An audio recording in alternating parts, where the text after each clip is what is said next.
Aprendimos cómo es que nuestro Señor Jesucristo tiene tomado al diablo, lo tiene tomado del cuello con una correa, y que el diablo no se puede mover, no puede hacer nada si no está autorizado de parte de Dios. ¿Cuántos dicen amén? Ahora yo se los presenté así como esa figura como de un gran perro o como un león, como dice la Biblia, pero que tiene una correa. No puede hacer nada delante o en contra de usted si no es autorizado por Dios. Pero es así se lo pinté como esa correa. Pero es una manera de ilustrar que Dios tiene el control de todo lo que hace el diablo. Dios no puede hacer nada por sí mismo. Amén. Así que cuando están llegando a su vida problemas, aflicciones, dificultades, situaciones difíciles, usted no puede echarle la culpa al diablo. No puede decir, ay, es que el diablo, no. En realidad Dios es el que está permitiendo ciertas cosas en su vida para que usted aprenda algo. Amén. Así que cuando vienen aflicciones, usted no diga, ay, es que el diablo, no. Usted diga, Señor, ¿qué me quieres enseñar? ¿Qué quieres que yo aprenda? Amén.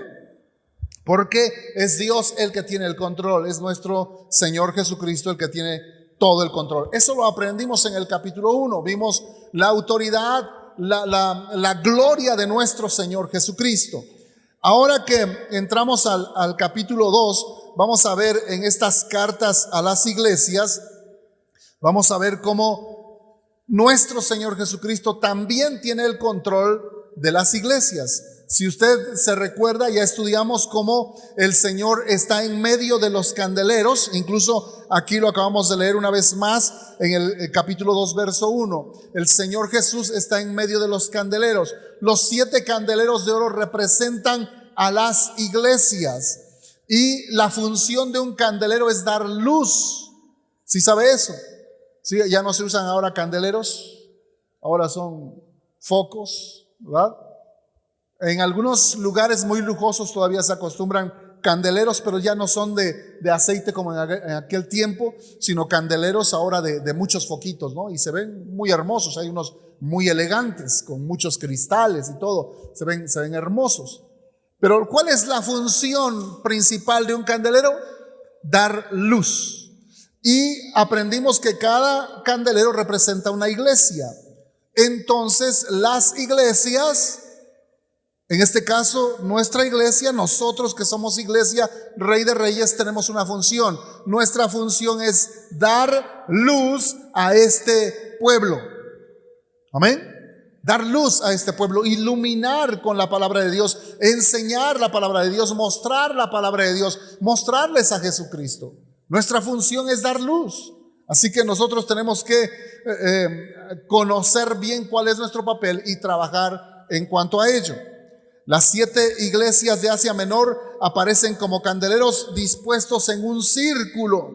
Esta imagen sugiere que uno de los propósitos claves de la iglesia en esta época es iluminar la oscuridad de este mundo. Jesucristo aparece de pie en medio de los candeleros como el Señor de la iglesia y caminando entre los candeleros como señalando que Él tiene el control de su iglesia o de las iglesias locales. Esto es así como debe de ser. De hecho, el Señor debe ser el centro de la iglesia. El Señor debe ser el número 1, la persona principal. Nuestro Señor Jesucristo debe ser el importante dentro de la iglesia. ¿Cuántos dicen amén? ¿Sí están aquí? ¿No se me fueron? Entonces, ¿quién debe ser el importante aquí en esta iglesia? Cristo. Cristo debe ser el importante, Él debe ser el número 1, Él debe ser el principal, Él es el centro. Apocalipsis 2:1, que es el texto que leímos, dice así: escribe al ángel de la iglesia en Éfeso. Ya aprendimos que cuando dice al ángel se refiere al pastor de esa iglesia, al responsable de esa congregación. Escribe al ángel de la iglesia en Éfeso. El que tiene las 7 estrellas, fíjese cómo se presenta el Señor con el mismo título que ya lo mencionó antes en el capítulo 1. lo vuelve a repetir. Dice, el que tiene las 7 estrellas en su diestra, el que anda en medio de los 7 candeleros de oro, dice esto. ¿Y quién es él? ¿Quién es el que anda en medio de los candeleros de oro? Jesús, nuestro Señor Jesucristo. Así que antes de entrar de lleno al estudio de las 7 cartas a las 7 iglesias, vamos a dar un panorama general de lo que representan cada una de estas iglesias. Así que les pido que pongan mucha atención. Vamos a ver 6 puntos en esta mañana y yo espero que podamos terminar muy a tiempo. Número 1, vamos a ver la similitud de las cartas a las iglesias. Es decir, las 7 iglesias, el mensaje, la carta, las cartas a cada una de esas 7 iglesias tienen mucho parecido, se parecen mucho, aunque el mensaje es diferente, pero el orden de las cartas tiene los mismos puntos, vamos a decirlo así, el mismo bosquejo. Por ejemplo, cada una está dirigida a una congregación en particular, así como se dirige a Éfeso, también después se dirige a Esmirna, a Pérgamo, así a cada una de esas 7. Así que está dirigida primeramente a una congregación en particular. Número 2, tiene una introducción por parte de Jesús, así como lo leímos en el verso 1, que Jesús se presenta diciendo que Él es el que está en medio de los candeleros de oro y el que se pasea en medio de esos candeleros. Bueno, así se va a presentar en cada uno, en el mensaje de cada una de esas iglesias.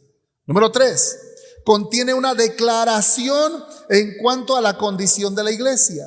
Dios, nuestro Señor Jesucristo, en este caso, representa o dice, aclara cuál es la condición de esa iglesia. El Señor no va a esconder la situación de esa iglesia porque Él quiere edificar esa iglesia. Así que el Señor va de alguna manera a poner como un rayos X a cada una de las iglesias para que Él pueda mencionar cada una de las situaciones que están viviendo. Y algunos están viviendo una situación difícil, algunos otra no tan difícil, pero el Señor va a decir cómo está, va a dar la condición de esa iglesia. Es como cuando alguno de nosotros va al médico, ¿no? Y el médico te dice, ¿sabes qué? Te vas a ir a hacer estos estudios, esto más y esto más. Y cuando regresas los estudios con el médico, entonces el médico te dice, usted tiene esto. Ajá. Esa es la condición en la que estás. Y solo sabiendo cuál es la condición en la que estás, es como se puede dar el remedio. Así que nuestro Señor Jesucristo va a declarar el problema, lo que está padeciendo cada iglesia, para que pueda darle el remedio a cada una de ellas. ¿Se da cuenta? Número que sigue. Número 4. Posee un veredicto de Jesús en cuanto a la condición de la iglesia. Es decir, como si fuera un juez, de hecho es el juez, entonces Él dice, este es el caso, aquí está, este es el problema, esta es la situación, esto es lo que está pasando y esta es la situación o la manera en que se puede resolver. Amén. Así que contiene un veredicto en cuanto a la condición de esa iglesia. Siguiente, tiene un mandato de Jesús para la iglesia. A cada una de las iglesias el Señor Jesús le va a dar una orden, qué cosa es lo que tiene que hacer para corregir su situación.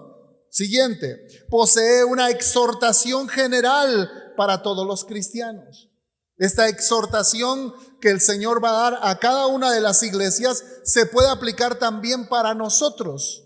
Esto es muy importante, porque eso es lo especial de las escrituras. La escritura puede aplicarse para el momento definido, para el momento específico en que fue dada. En este caso, las cartas fueron dadas por ahí más o menos como por el año 95, cuando se escribió el libro de Apocalipsis, 95 de nuestra era. Y fue eficaz para cada una de esas iglesias, pero también nos sirve a nosotros 2000 años después. ¿Cuántos dicen amén? Así que posee una exhortación para todos los cristianos y número ¿qué? ¿Sería 8 o 7? Contiene una promesa de recompensa. Oh, esto es especial. Porque fíjese cómo actúa nuestro Señor Jesucristo, y a veces a nosotros nos falta esa sabiduría, ¿no? Porque el Señor escanea a su iglesia, ¿no? Le dice, la iglesia está así, así, así, así, así, y este es el problema. Da la solución, le dice, ustedes tienen que arreglar su situación haciendo esto y esto y esto más. Pero luego les da una promesa, un premio. Les dice, y si lo hacen, les voy a premiar con esto. ¿Oh? ¡Qué precioso! A nosotros nos falta eso, ¿eh? Con nuestros hijos. Luego nada más les señalamos la vara o les decimos el castigo, pero no les decimos qué premio va a haber si ellos cumplen, ¿no? Nos falta eso. En la iglesia nos hace falta eso. Decirles a los hermanos, si usted es responsable, si usted cumple con su ministerio, si usted está siendo fiel en la congregación, usted va a tener como premio esto. Nos falta. Creo que ahí el pastor tiene que aprender mucha sabiduría. Amén. ¿Cuántos dicen amén? Amén. Una hermana vino hace mucho tiempo amargada a la iglesia. Venía de otra congregación. Ella dice que dio lo mejor de sí, organizó no sé qué evento, se llevó a cabo el evento, estuvo hermosísimo, precioso, y el pastor le dijo, qué bueno, usted se merece un premio. Y delante de toda la congregación le dio un premio. Pero se amargó porque el premio dice que era un chocolatito. Yo no sé si esperaba de una vez su corona de oro y todo eso, pero eso es hasta allá en el cielo, amén. Aquí todo es simbólico. ¿Cuántos dicen amén? Digo, nosotros nunca podremos pagar lo que alguien da, porque hay hermanos que dan mucho. No solo dan su tiempo, dan sus recursos, dan su conocimiento, su sabiduría, dan consejo. ¿Cómo puedo yo pagar eso? No puedo. Lo único que podemos hacer es pasarlo al frente tal vez en alguna ocasión y decir gracias a Dios por la vida de este hermano o de esta hermana. Amén. Y tal vez le damos un reconocimiento por participar, tal vez un diploma o algo así, pero todo eso es simbólico. El único que nos va a premiar verdaderamente es nuestro Señor Jesucristo. ¿Cuántos dicen amén? Él es el que nos va a dar la recompensa justa que merecen nuestras buenas obras. Amén. Bien, pero esto es lo que nos enseña, o más bien la similitud. Estamos viendo la similitud de las 7 cartas. Se parecen mucho en que todos tienen estos 7 puntos u 8 puntos. Así que podemos ver el estado de cada una de las 7 iglesias y el estado de nuestro propio andar con Jesús, porque esas 7 iglesias también nos van a dar una exhortación o nos van a dar una enseñanza para que nosotros como iglesia del 2022, que ya estamos por empezar el 23, qué rápido se va el tiempo, pero también nosotros podamos aprender algo de esta palabra al ver lo que Jesús tiene que decir a cada iglesia en cada sección. Número 2, siguiente punto, la importancia de las cartas a las iglesias. ¿Por qué son importantes estas cartas? ¿Por qué son importantes? ¿Por qué tenemos que estudiarlas? ¿Por qué las puso Jesús ahí? ¿Por qué el Señor Jesucristo le ordenó a Juan, escribe? ¿Por qué? ¿Serán relevantes? ¿Será importante para su tiempo? ¿Fue importante?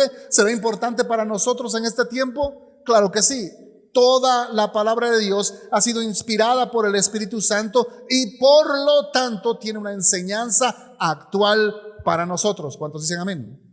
Por eso leemos la Biblia, por eso les animamos a leer la Biblia, por eso les estamos calificando a los que se están discipulando que estén leyendo su Biblia, por eso a los maestros de iglesia infantil, la hermana que está a cargo les pide, de hecho les exige que estén leyendo su Biblia, porque si no, ¿qué cosa van a enseñar?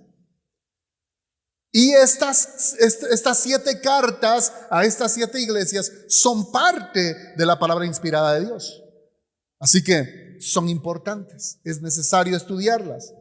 Las 7 iglesias son importantes por 2 razones principales. Escuche estas 2 razones. Número 1, tenían un significado práctico para las 7 iglesias a las que fueron enviadas estas cartas originalmente. Tenían un sentido práctico. O sea, cada iglesia Éfeso, Esmirna, Pérgamo, Tiatira, Laodicea. Cada una de esas iglesias iba a recibir este mensaje que el Señor Jesús les estaba mandando. Ellas, cada una de esas iglesias sabía que esa palabra era cierta, era verdad, porque era una revelación de nuestro Señor Jesucristo. Así que no era un cuento, tenían ellos que hacerle caso a esa palabra. Pero también había una exhortación y había un veredicto, cómo poder salir de esa situación. Así que era muy importante para cada una de esas iglesias en ese tiempo. Pero número 2, las 7 iglesias tienen un significado continuo. O sea, el mensaje que se da a cada una de esas iglesias puede aplicarse en cualquier época de la historia de la iglesia. Siempre, cada predicador en toda esta historia de la iglesia que llevamos 2000 años de historia de la iglesia, cada predicador en diferente tiempo pudo extraer del mensaje de estas 7 iglesias, pudo extraer una enseñanza para su congregación o para la iglesia en general muy actualizado, un mensaje muy actualizado. Amén. Y lo vamos a ver porque cuando empecemos a estudiar el mensaje de cada una de esas iglesias, nos vamos a dar cuenta que también tiene que ver con nosotros, que nosotros no nos podemos salir por la tangente y decir no, nuestra iglesia es la más perfecta de todas y no hay nada que podamos nosotros añadirle, está muy bien. No. Nos vamos a dar cuenta que cada palabra, cada exhortación es también actual para nuestras vidas. Amén. Así que en 2 sentidos es importante. Hay 7 iglesias mencionadas porque bíblicamente 7 es el número de plenitud o totalidad. Sí, recuerde que el Señor Dios hizo la tierra, los cielos, todos los animales y al hombre en 6 días. Y en el 7º dice la Escritura que descansó. Así que el 7 es número de perfección, el 7 es número de totalidad, el 7 es número de plenitud. Entonces, por eso siempre se maneja el 7. Incluso en Apocalipsis, el libro de Apocalipsis se menciona muchas cosas, siempre basado en el número 7. Como que viene a ser muy relevante el número 7. Y lo vamos a estar viendo a cómo vayamos avanzando. Pero vamos a ver ahora una lista de una descripción de los diversos tipos de iglesias, de lo que estaban viviendo, lo que estaba sucediendo en cada una de esas iglesias. Y al examinar cómo estaban viviendo esas iglesias, nos vamos a poder preguntar 3 cosas. O a lo mejor lo resumimos en 2. Pero al estudiar cada una de estas iglesias, el mensaje a esas iglesias, nos vamos a poder preguntar esto. Escuche, ¿cuál de estas iglesias representa a la iglesia a la que asisto? Nuestra iglesia, ¿a qué iglesia se parecerá? ¿A la iglesia de Éfeso? ¿Se parecerá a la iglesia de Esmirna? ¿Se parecerá a la iglesia de Pérgamo, de Tiatira, de Sardis, de Filadelfia o de Laodicea? ¿A cuál se parecerá? De estas 7 hay solamente 2 modelos positivos. Lo vamos a ver más adelante. Porque 5 de ellas reciben reprensión de parte de nuestro Señor Jesucristo. 5 son reprendidas. Les jala las orejas el Señor al pastor y a su iglesia. Y 2 solamente son aplaudidas. Entonces, al estar estudiando el mensaje a cada una de estas iglesias, podemos hacernos esta pregunta: ¿a qué o a cuál de las 7 iglesias se parece la nuestra? Ahora, todos quisiéramos que nuestra iglesia fuera la iglesia perfecta, ¿sí o no? ¿O no? ¿Ninguno quiere que sea una iglesia perfecta? ¿A cuántos les gustaría asistir a una iglesia perfecta? No, a nadie. Dios eterno. Ahora, yo entiendo la respuesta, porque lo vamos a ver más adelante. Y yo entiendo por qué usted no levantó la mano. Porque nos damos cuenta que nuestra iglesia no es perfecta. Y lo vamos a ver. Y Dios nos va a descubrir. Su palabra nos va a iluminar y nos va a mencionar qué asuntos en nuestra vida y en nuestra iglesia están mal para que los podamos corregir. ¿Cuánto dicen amén? Pero, ¿cuál de esas iglesias representará la nuestra? A lo mejor las 5 que reciben jalón de orejas. Quisiéramos ser como las otras 2 que fueron felicitadas. Ahora, pudiéramos hacernos otra pregunta. ¿Qué le diría a Dios, qué le diría Jesús a nuestra iglesia ahora? Si pudiéramos ver a Jesús aquí literalmente, porque de que está, está. ¿Cuántos saben que el Señor Jesús está aquí? Ahora, si lo pudiéramos ver y pudiéramos escuchar, que Él haga el análisis de nuestra iglesia y que pudiera dar un veredicto, ¿qué le diría a nuestra iglesia? ¿Cuáles serían las palabras que Jesús soltaría sobre nuestra iglesia? Dios santo, ya algunos estamos temblando. Terrible. Una siguiente pregunta sería, ¿qué piensa Cristo de nuestra iglesia? ¿Qué piensa Cristo de nuestra iglesia? ¿Será que el Señor está contento con nuestra iglesia? ¿Cómo estamos viviendo? ¿Cómo estamos trabajando? ¿Estará contento el Señor con lo que estamos haciendo?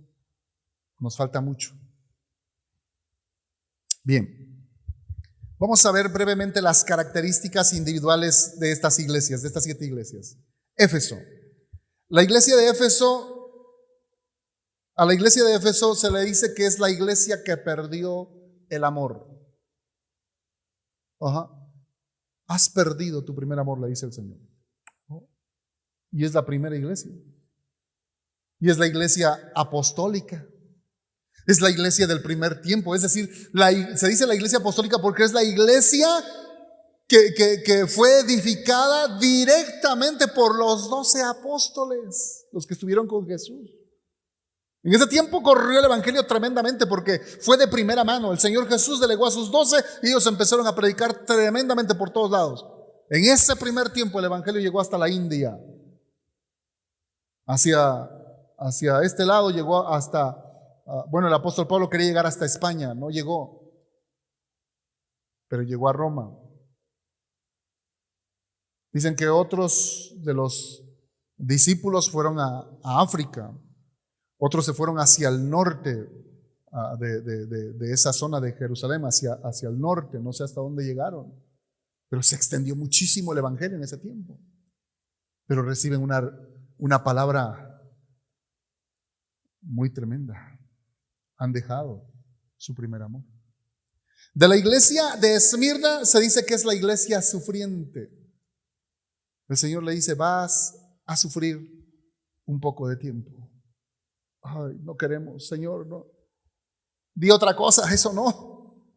Pero le dice, es la iglesia que va a sufrir. La iglesia de Pérgamo es la iglesia de compromiso, una iglesia comprometida. La iglesia de Tiatira es la iglesia tolerante. Estaba tolerando ahí a cierta mujer que estaba causando problemas en la iglesia. A la iglesia de Sardis se le dice que es la iglesia muerta. Dios santo, le dice, tienes nombre de que vives, pero estás muerta. Padre eterno, qué terrible una palabra así. A la iglesia de Filadelfia se le dice que es la iglesia fiel. Y a la iglesia de la Odisea se le conoce como la iglesia de la autosuficiencia, la iglesia rica, que representa estos últimos tiempos. Nunca en la historia de la iglesia hubo tanta riqueza en la iglesia cristiana. Sí ha habido mucha riqueza en la iglesia pagana. Ustedes saben a cuál me refiero. La iglesia pagana ha acumulado muchísima riqueza. Dicen los estudiosos en economía que la iglesia pagana, la iglesia tradicional, que se dice cristiana y no lo es, dice que tiene tanto dinero como para alimentar al mundo completo, a toda la humanidad, a los casi 8 billones de habitantes que hay en la tierra. Pero lo tienen resguardado su dinero. No lo quieren soltar. Es una iglesia muy rica, la iglesia pagana. La iglesia cristiana en nuestros días está viviendo también esa anomalía, aunque muchos lo ven muy bien, pero el Señor no lo ve muy bien.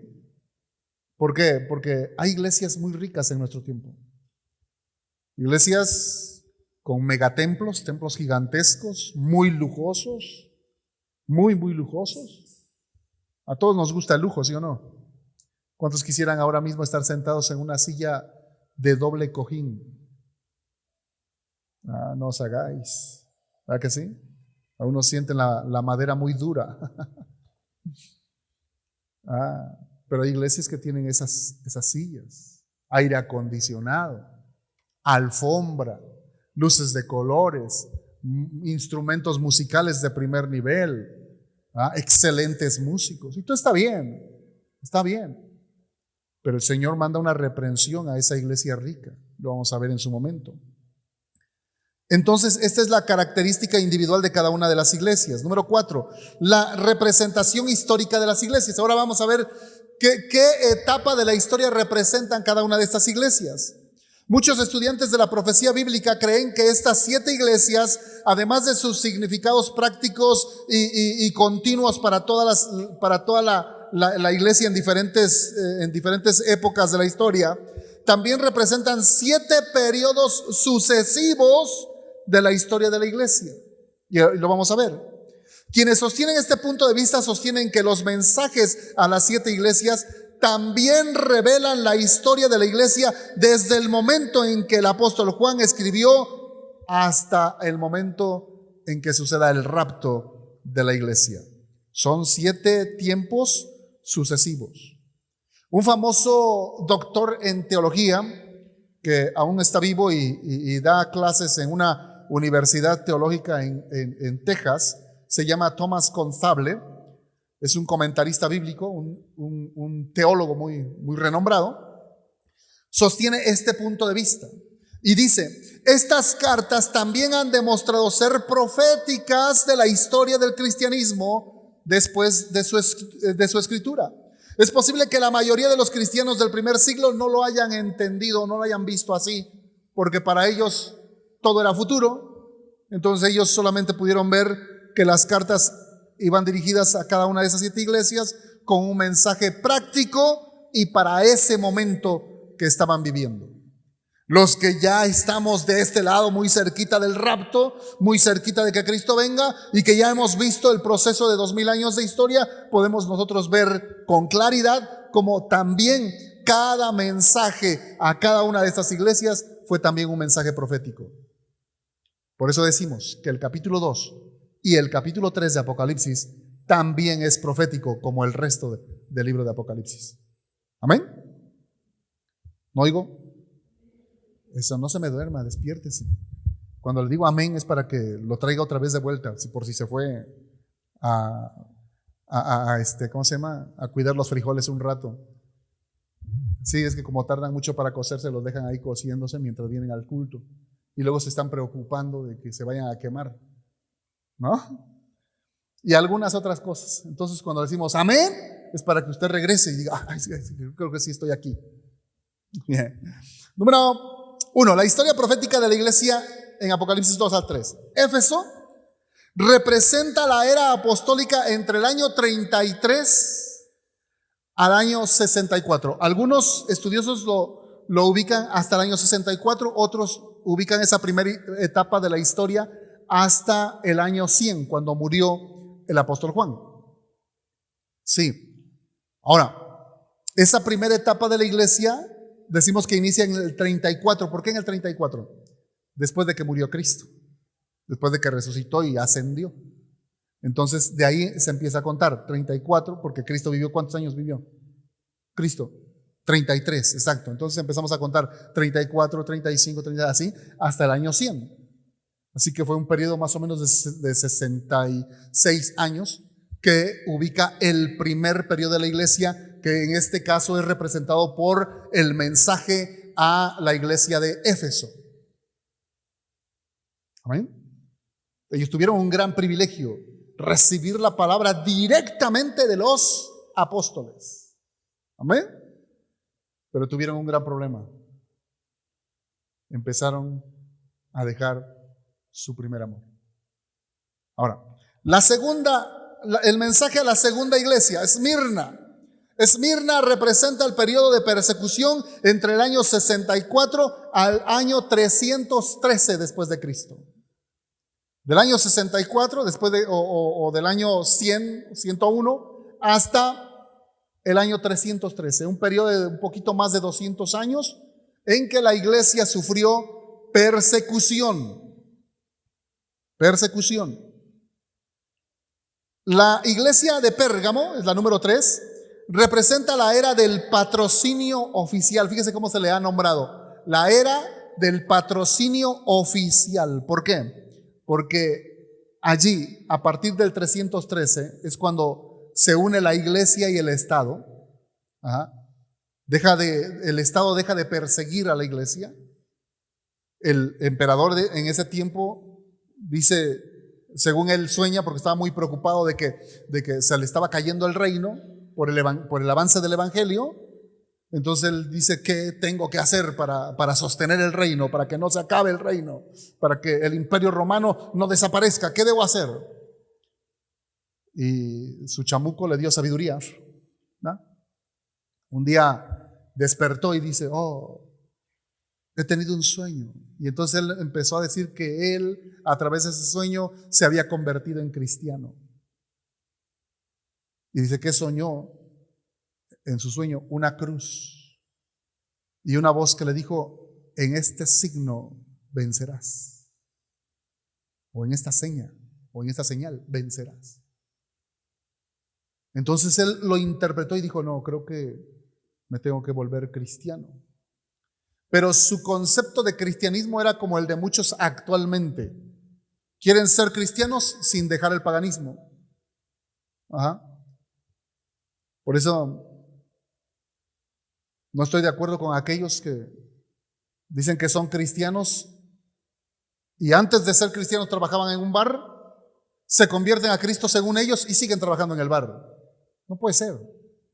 Es como si la prostituta dijera, es que me convertí a Cristo y sigue trabajando de prostituta. Eso no es posible.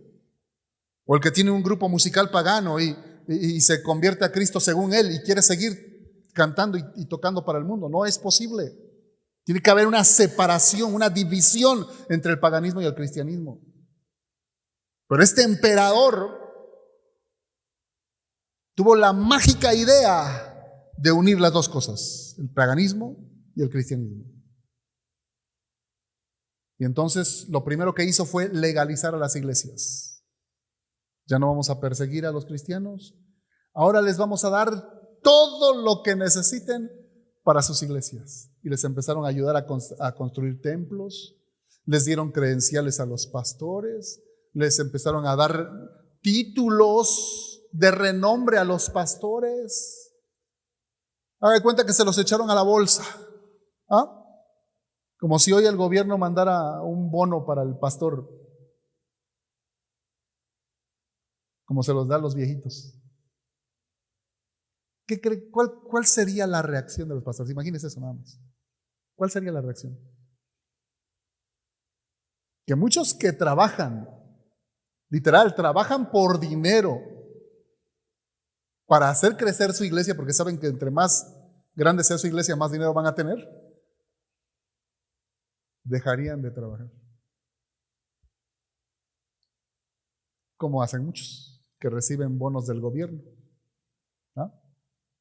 Cuando estábamos yendo a la sierra, todavía con los gobiernos anteriores, nos enteramos porque usted sabe que en los gobiernos anteriores les daban un bono por cada hijo que tenían en la escuela, ¿no?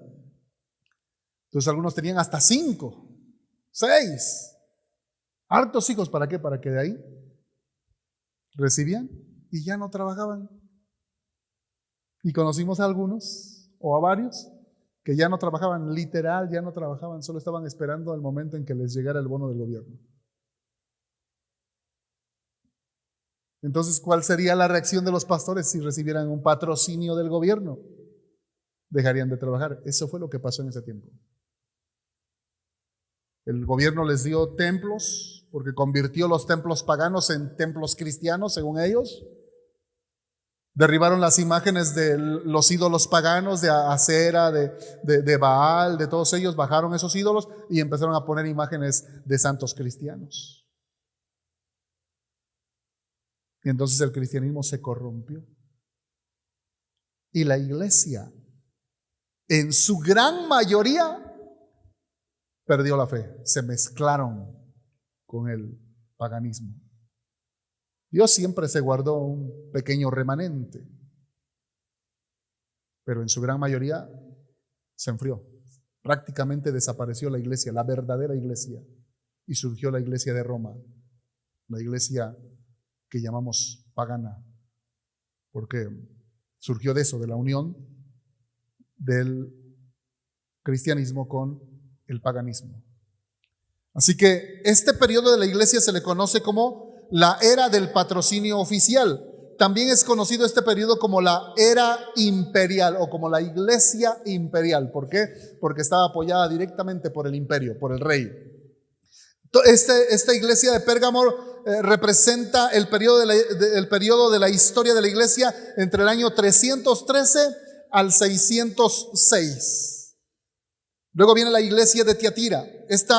La iglesia de Tiatira representa la Edad Media entre el año 603 al 1520. La Edad Media también es conocida como la Edad del Oscurantismo o el Oscurantismo, donde la gran mayoría de gente quedó en una gran ignorancia.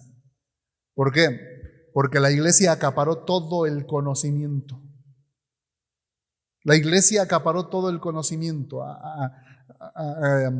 Decomisaron todo tipo de libros que hubiera de cualquier tipo de conocimiento, incluso escritos bíblicos y todo ello que había, lo acaparó. Hicieron su gran biblioteca que está en las catacumbas en Roma ahora,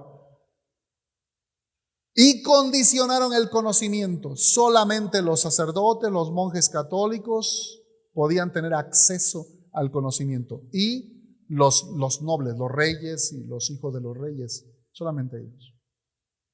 Todos los demás vivieron en una gran ignorancia. En todo ese tiempo de la Edad Media no hubo un solo invento tecnológico. No hubo. Fue el tiempo de más ignorancia que vivió el mundo. Hasta después de la Reforma empezaron otra vez a surgir inventos hasta llegar a nuestros días, ¿no? Que ahora todos los días hay inventos tecnológicos. Qué cosas, ¿no?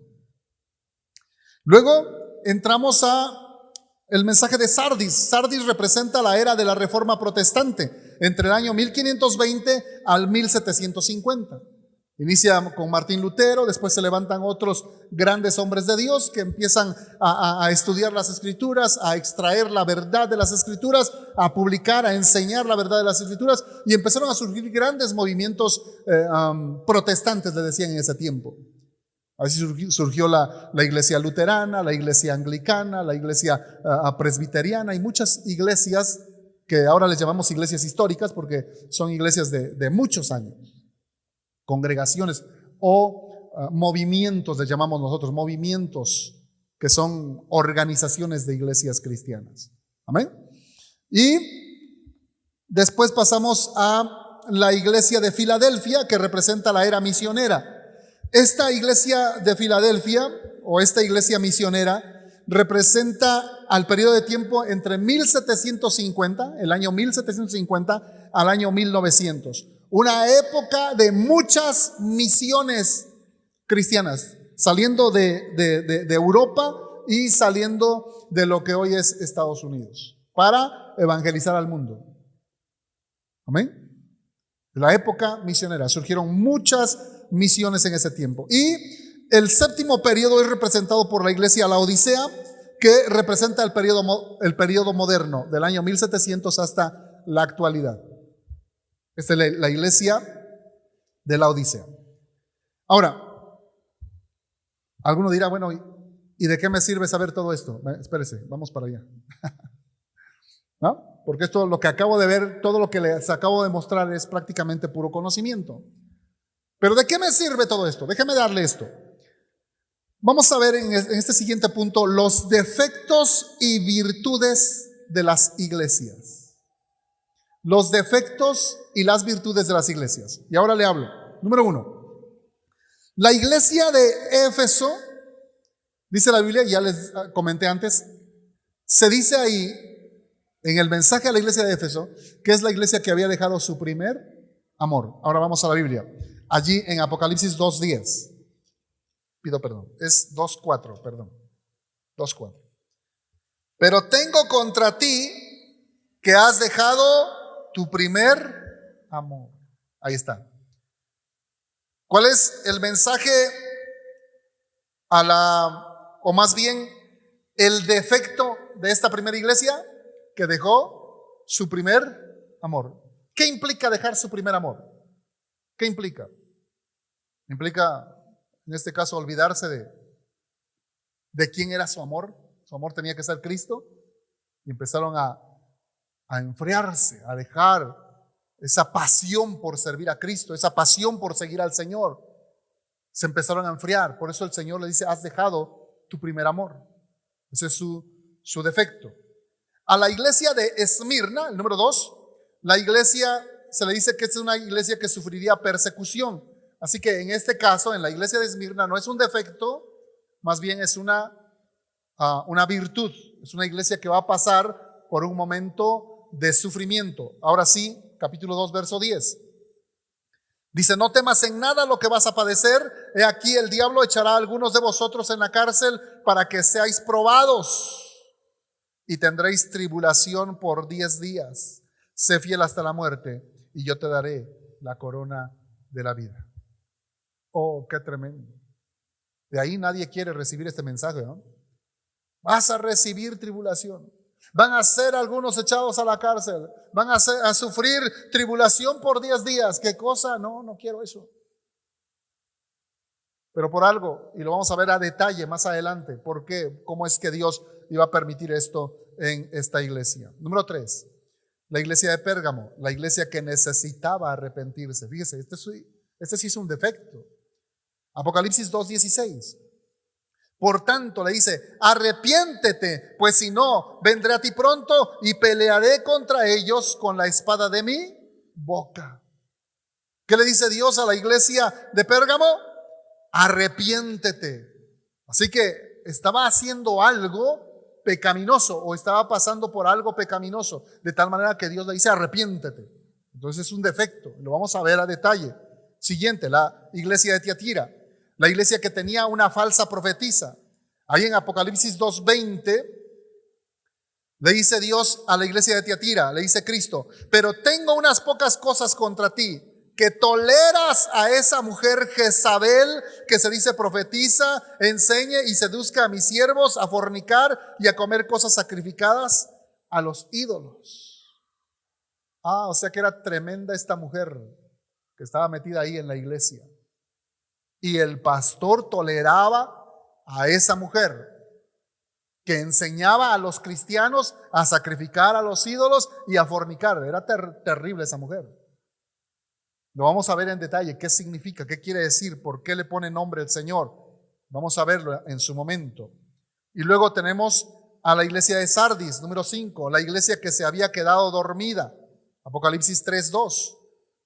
Y en el verso 2 le dice, sé vigilante y afirma las otras cosas que están para morir, porque no he hallado tus obras perfectas delante de Dios. Le dice que está para morir. Es una iglesia dormida. Número 6, la iglesia de Filadelfia, la iglesia que había perseverado pacientemente. Esta es la otra iglesia que es, de alguna manera, tiene una virtud, y esa virtud es haber perseverado. Es de las dos iglesias que reciben una palabra de aliento, de fortaleza. Vamos a ver ahí en Apocalipsis 3:10. En 3:10 dice, por cuanto has guardado la palabra de mi paciencia, yo también te guardaré de la hora de la prueba que ha de venir sobre el mundo entero, para probar a los que moran sobre la tierra. Amén. Y le dice, yo te voy a guardar. Como has guardado mi palabra de la paciencia, dice, yo te voy a guardar de la hora de la prueba. ¿Cuánto dicen amén? Esa palabra nos gusta a todos. Amén.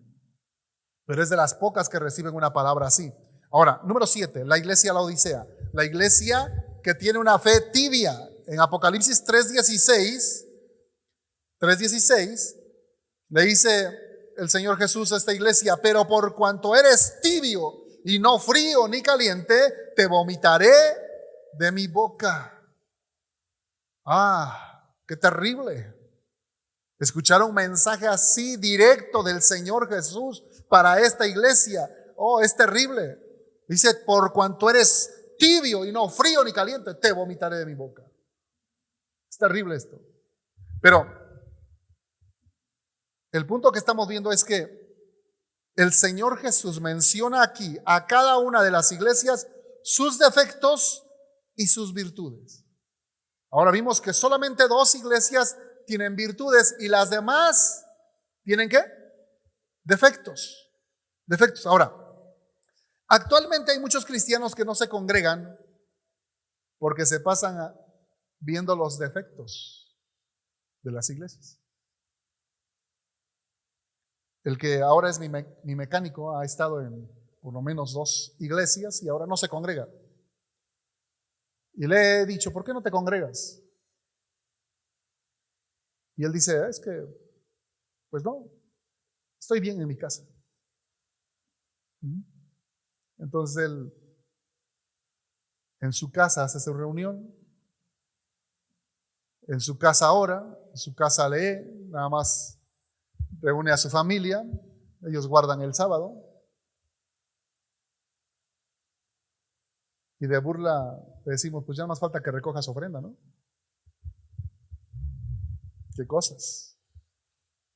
Pero ¿por qué hay muchos cristianos así? ¿Por qué?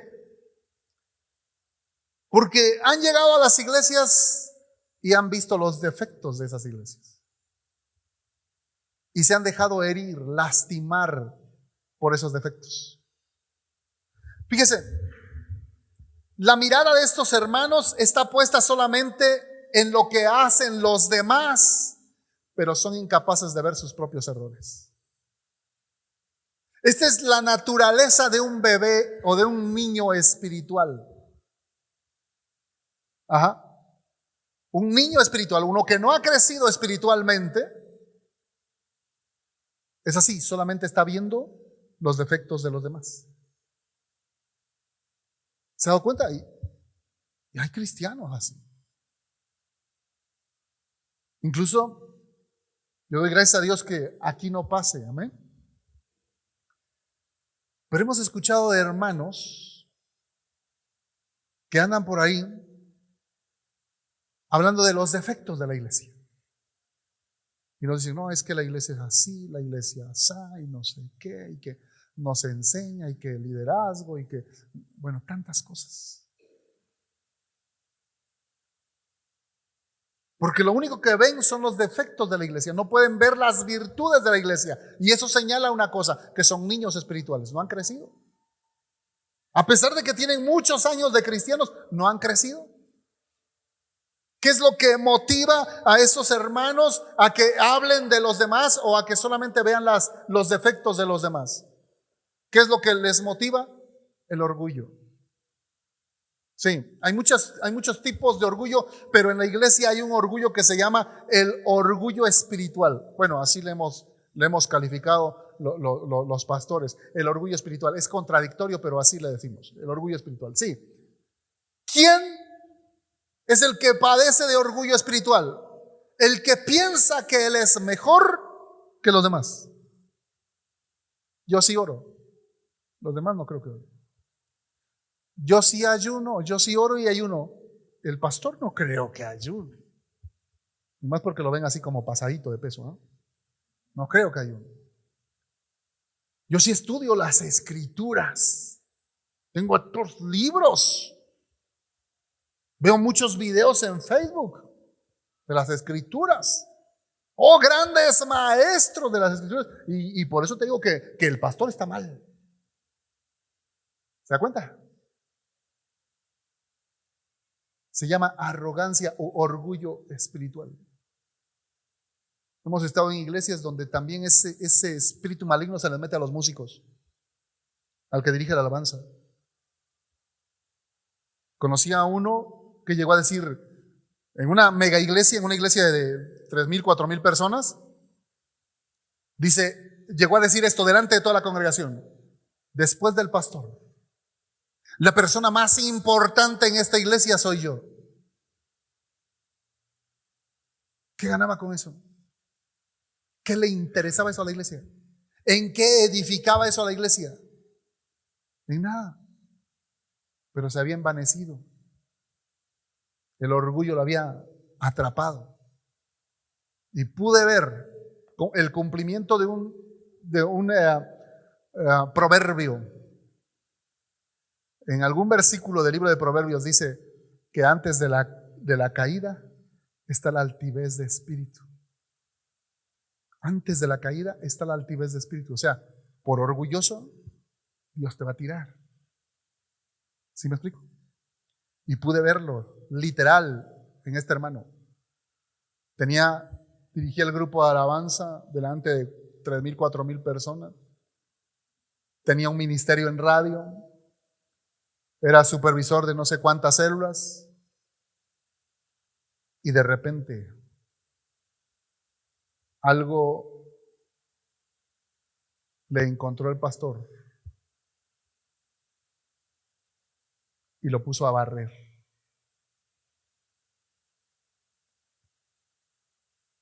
Y para los detractores, para los otros criticólogos, pues decían, se burlaban de él, ¿no? Pero poniéndonos en su lugar, qué doloroso que después de tener un ministerio relevante, de repente le quitaran todos los ministerios y quedara barriendo nada más, como un principiante. Qué tremendo. Es que Dios nos va a tratar de acuerdo a nuestra medida. ¿Cuánto dicen amén? Pero este pecado de arrogancia espiritual se mete en todas las iglesias y en muchos cristianos que solamente están viendo los defectos de los demás. Y si te pones a platicar con ellos, inmediatamente va a salir de sus labios la crítica. No, es que este hermano es así, así, así, y el otro es así, y la otra es así. Y nunca se señala a sí mismo porque piensa que él es mejor que los demás. Hay que tener cuidado con ese espíritu, porque ese espíritu no edifica, no es de Dios, no bendice. ¿Cuántos dicen amén?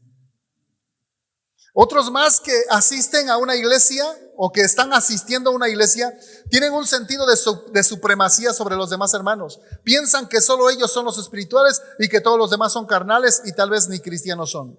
Tienen un sentido muy agudo para ver los defectos de los demás y hasta se atreven a reprender a los hermanos sin que alguien les haya dado esa autoridad. ¿Los ha encontrado por ahí? Porque de repente llegan a la casa de algún hermano o se encuentran a un hermano en la calle o en algún lugar o en la misma iglesia y le dicen, es que usted está mal, hermano, usted está pecando, usted está haciendo esto y esto y esto que está mal. Ahora les digo una cosa, algo bien importante.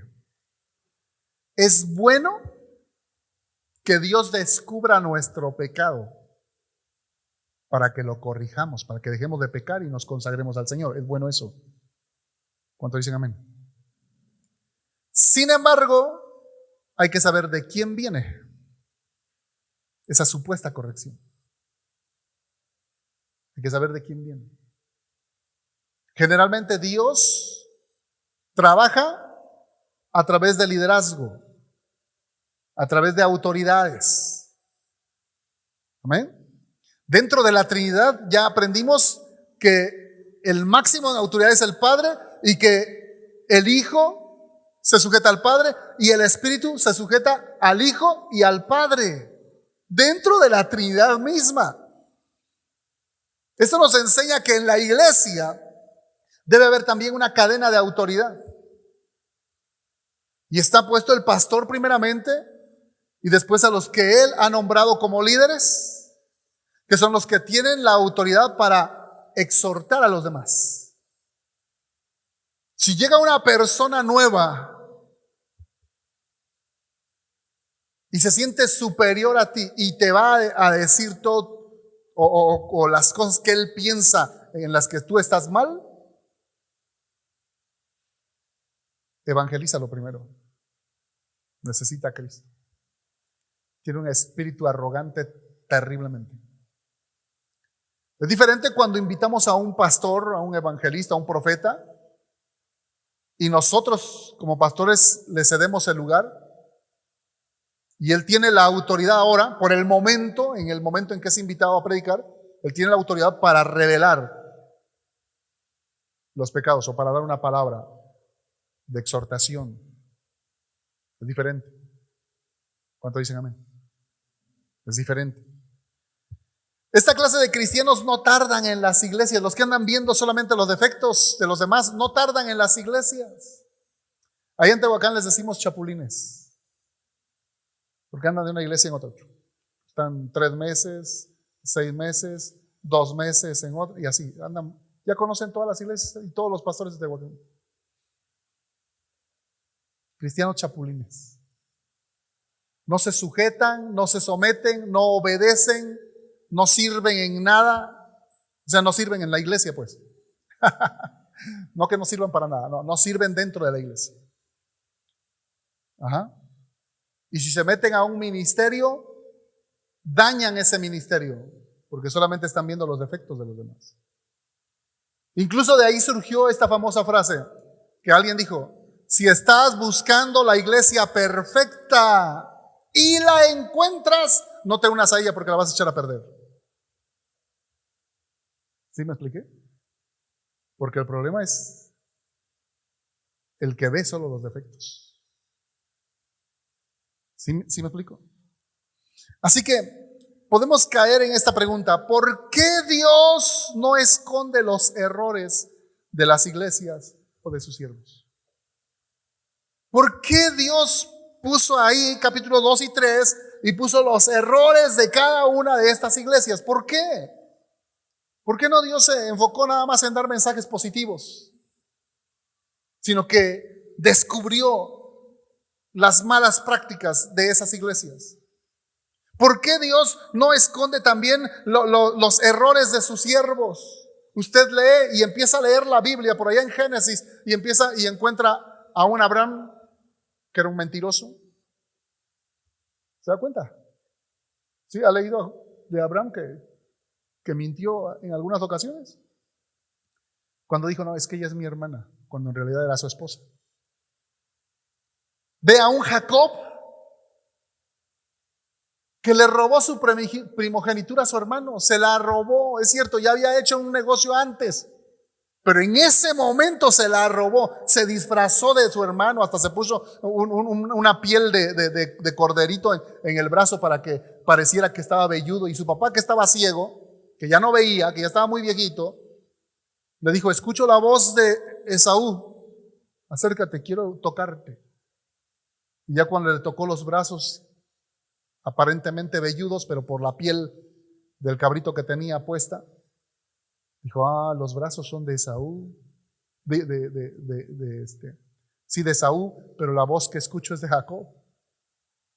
Y se dejó llevar. El papá, Isaac, se dejó llevar y le dio la bendición que le tocaba al hijo mayor al siguiente hijo. Prácticamente le robó la primogenitura a su hermano. Un ladrón. Seguimos leyendo la Biblia y nos vamos a encontrar con hombres como David. David, el gran rey de Israel, el que extendió en su máximo esplendor el reino de Israel en su tiempo, el que conquistó a todos los países de alrededor, el que le dio un renombre a la nación de Israel. En algún momento de debilidad, dice la Biblia que cayó en adulterio. Vio a la esposa de uno de sus soldados que estaba por allá bañándose y la codició, la mandó traer, la embarazó, mandó matar al marido. ¡Qué terrible! ¿Por qué Dios no esconde los pecados de sus siervos? Luego encontramos a Salomón, el heredero del reino de Israel, el que después, o más bien el que quedó en el lugar de su papá David. Él heredó un reino esplendoroso, mucha riqueza, pero como él no tenía que hacer, porque ya toda la conquista, la guerra la había logrado su papá, él recibió un reino en paz. No tenía que hacer. Se metió en el conocimiento, en la sabiduría, en la relajación, pero se metió en una infinidad de pecados. Él mismo menciona en el libro de Eclesiastés, dice: no le he negado a mis ojos nada que ver. Y luego más adelante nos menciona la Biblia que él llegó a adorar a los ídolos de sus mujeres, porque tuvo 1000 mujeres, 1000 esposas. ¿Por qué no lo esconde Dios? Te vas al Nuevo Testamento y encuentras el mismo patrón. En alguna ocasión escribe el apóstol Pablo que tuvo que reprender al apóstol Pedro. Pedro, el que estuvo con Jesús, Pedro, el que caminó sobre las aguas, Pedro, el que recibió el llamado directo del Señor Jesús y que le dijo: apacienta mis ovejas. Pedro, al que le atribuyen las llaves, que ya vimos que él no las tiene. Bueno, a ese Pedro lo reprendió el apóstol Pablo, porque dice el apóstol Pablo que andaba actuando hipócritamente. Así le dice. Porque con los judíos se hacía como judío, se vestía como judío, comía como judío, todo como judío. Y cuando iba con los gentiles, entonces se quitaba todo el atuendo de judío y comía como los gentiles.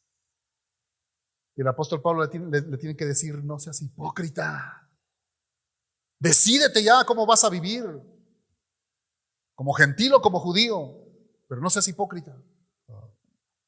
Padre Santo. Vuelvo a hacer la pregunta: ¿por qué Dios no esconde los errores de la iglesia o de sus siervos? Porque Dios quiere, voy a dar la respuesta. Porque Dios quiere que sepamos que todos necesitamos de su gracia y de su misericordia. Esto tenemos que aprender. Todos necesitamos de su gracia y misericordia todos los días de nuestra vida. Aun cuando tengas 40 o 50 años de cristiano, debes entender esto. Tú también necesitas gracia y misericordia de Dios. Aún no hemos llegado a la perfección. No somos perfectos, ninguno de los que estamos aquí. No somos perfectos. Si entiendes esto, vas a tener la gracia para poder hablar con aquel hermano que tú te estás dando cuenta que está viviendo mal. Porque sabes que tú también eres débil. ¿Cuántos dicen amén? Y el apóstol Pablo dice: miserable de mí. Con la mente yo quiero servir al Señor, pero mi carne me lleva, me arrastra hacia el pecado. En el capítulo 8 él da la solución. La solución es andar en el Espíritu. ¿Qué es andar en el Espíritu? Andar en el Espíritu es levantarte cada mañana venciendo tu carne, doblar tus rodillas, orar, leer la palabra de Dios, ayunar 1 o 2 veces por semana, ser fiel en la iglesia, servir en lo que se puede. Eso es andar en el Espíritu. Dominar tus pensamientos, dominar tus emociones. Eso es andar en el Espíritu. Pero ¿quién puede andar en el Espíritu? ¿Quién? ¿Es posible andar en el Espíritu? Y el apóstol Pablo en Romanos 8 dice que sí, sí es posible que el cristiano ande en el Espíritu. Sin embargo, nos encontramos con una verdad. No todos andamos en el Espíritu. Muchos sí, pero muchos no. Pero no por eso los vamos a crucificar. El apóstol Pablo nos enseña más adelante qué es lo que podemos hacer. Primero, para andar en el Espíritu, fíjese qué es lo que tenemos que hacer. Efesios 5, 18 y 21. Efesios 5, versículos 18 al 21.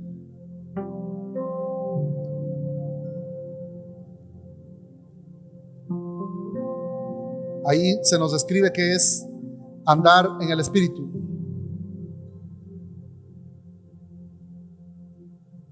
Dice así: no os embriaguéis con vino, en lo cual hay disolución, antes bien sed llenos del Espíritu Santo. Cuando dice sed llenos del Espíritu, en el original, en la palabra griega original, debiera traducirse como esténse llenando del Espíritu Santo. Está en presente continuo. No se embriaguen con vino, más bien esténse llenando del Espíritu Santo. Y es una orden, es un mandato para todo cristiano. Por eso es una responsabilidad personal estarnos llenando del Espíritu. ¿Cómo me puedo llenar del Espíritu Santo? Ya lo dije, levántate temprano, ora, lee tu Biblia, ayuna 1 o 2 veces por semana, sé fiel en el servicio cada domingo, pero también el miércoles de oración. Sirve, entrega tus dones y talentos al Señor. Decide en tu corazón agradar a Dios. Podemos vivir en el Espíritu, pero es una decisión personal de cada uno. ¿Cuánto dicen amén? Cada uno decide cada día servir o vivir lleno del Espíritu o no. Cada uno de nosotros. Amén. Verso 19 dice: hablando entre vosotros con salmos, con himnos y con cánticos espirituales, cantando y alabando al Señor en vuestros corazones, dando siempre gracias a Dios por todo, al Dios y Padre, en el nombre de nuestro Señor Jesucristo. Quiere decir, deja de escuchar tu banda preferida, deja de escuchar tu música pagana, mundana, que solo te deprime, y pon alabanzas. Yo me gozo cuando llego a la casa de un hermano, está trabajando y tiene a todo volumen su alabanza. Amén. ¿Cuántos dicen amén? O de aquellos cristianos que tienen agregados en su Facebook a otros pastores, a músicos, a grupos de alabanza, y se están edificando. No tienen agregados en su Facebook a no sé cuántas otras cosas que no edifican, no. Entonces tú tienes que ir, o tenemos como cristianos que ir decidiendo por qué tener, qué guardar, qué practicar, qué vivir, y dejar a un lado nuestra carnecita. ¿Cuántos dicen amén? Así que hay cosas en tu Facebook que tienes que eliminar, personas que tienes que bloquear, porque no te edifican. Amén. ¿Cuántos hombres cristianos todavía tienen fotos en su perfil? Fotos de otras mujeres que no son sus esposas. O mujeres que tienen fotos de artistas, hombres, que lógico no es su esposo. Se está dañando a sí mismo. Se está dañando. Tiene que empezar a cortar con aquellas cosas. Amigos no cristianos que sabes que te jalan a hacer lo que no es bueno, lo que no agrada a Dios, que te comparten puras cosas que te llevan a cometer cualquier otro tipo de pecados, pero que no te están animando a buscar a Dios. Hay que bloquearlos, hay que cortarlos, hay que quitarlos de ahí. ¿Cuántos dicen amén? Tiene que ver con decisiones el ser lleno del Espíritu Santo. Cada cristiano en forma individual es llamado a vivir en el Espíritu, pero si el cristiano no es diligente en buscar la llenura del Espíritu Santo, es decir, que no lee la Biblia, que no ora diariamente, entonces su viejo hombre se va a levantar y va a empezar a actuar como era antes. Va a empezar otra vez a desear las cosas pecaminosas. Si no cuida su vida espiritual, va a empezar a reaccionar otra vez como reaccionaba antes de que conociera a Cristo. Por eso algunos todavía gritan, Algunos todavía ofenden, algunos llegan hasta los golpes porque les está controlando su viejo hombre, su vieja naturaleza. Por eso algunos todavía acostumbran mentiras, tranzas, ¿verdad? Porque están siendo dominados por su viejo hombre. ¿Por qué entonces Dios no esconde los errores de su iglesia o de sus siervos? Porque Dios quiere que aprendamos a ser empáticos. Oiga bien, ¿qué quiere decir empatía? Empatía quiere decir ponerse en los pies de la otra persona.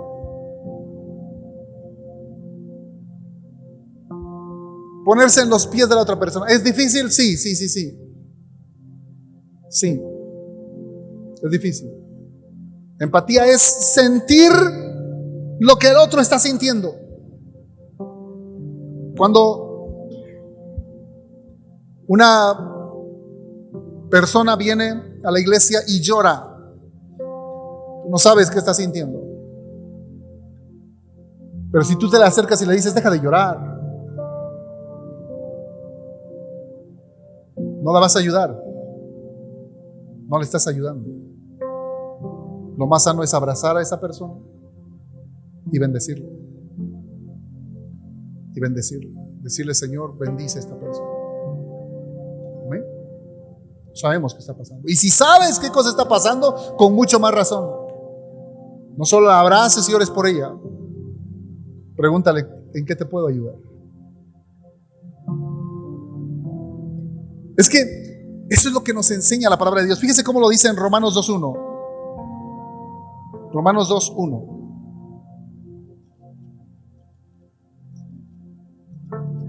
Dice, por lo cual eres inexcusable, oh hombre, quien quiera que seas tú que juzgas. Pues en lo que juzgas a otro, te condenas a ti mismo, porque tú que juzgas, haces lo mismo. Eres inexcusable, dice el Señor. Tú que juzgas. Así que si tienes un espíritu de crítica, guárdate lo mejor. Que lo mejor sería echarlo fuera en el nombre de Jesús. Arrepentirte y no querer más ese espíritu en tu vida. Eso es lo excelente. Pero dice, eres inexcusable tú que criticas, tú que juzgas. Porque en lo que criticas, en lo que juzgas, no te consideras a ti mismo.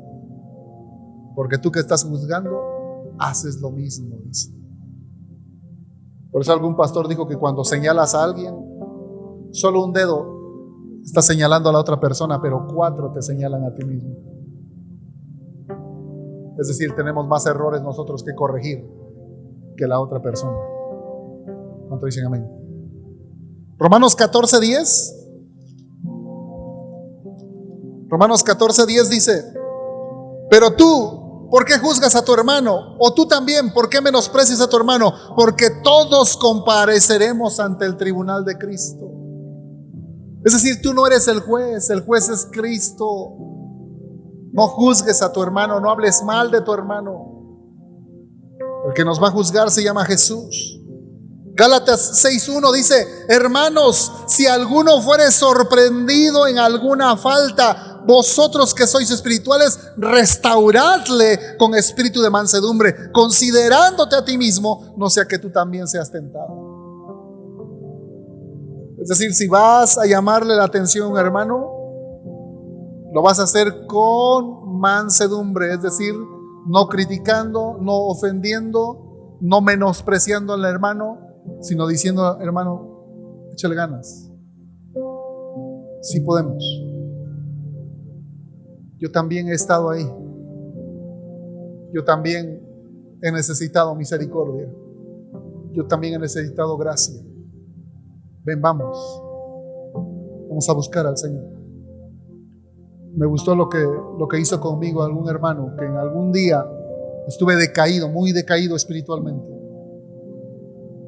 y el hermano se acercó conmigo y me dijo, no te preocupes, yo te ayudo. Y me dio un reto y me dijo, ¿qué te parece si ayunamos 40 días? No era mi pastor, no era un líder espiritual, era un compañero de ministerio. Y me dijo, ¿qué te parece si ayunamos 40 días? Y le dije, le entramos. Amén, vamos a ayunar. Y llegaba todos los días y antes de empezar a trabajar, porque trabajábamos juntos, me abrazaba o la abrazaba yo y nos poníamos a orar: Señor, danos victoria en el nombre de Jesús.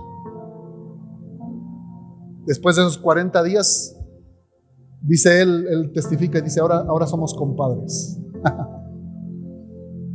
Un gran amigo, un buen hermano. Así, no juzgando, no criticando, sino ayudando. ¿Cuántos dicen amén? Gálatas 6, ahí mismo, en el versículo 2 y 3 dice: sobrellevad los unos las cargas de los otros y cumplid así la ley de Cristo, porque el que se cree ser algo, no siendo nada, a sí mismo se engaña. Sobrellevad las cargas los unos de los otros. Póngase de pie.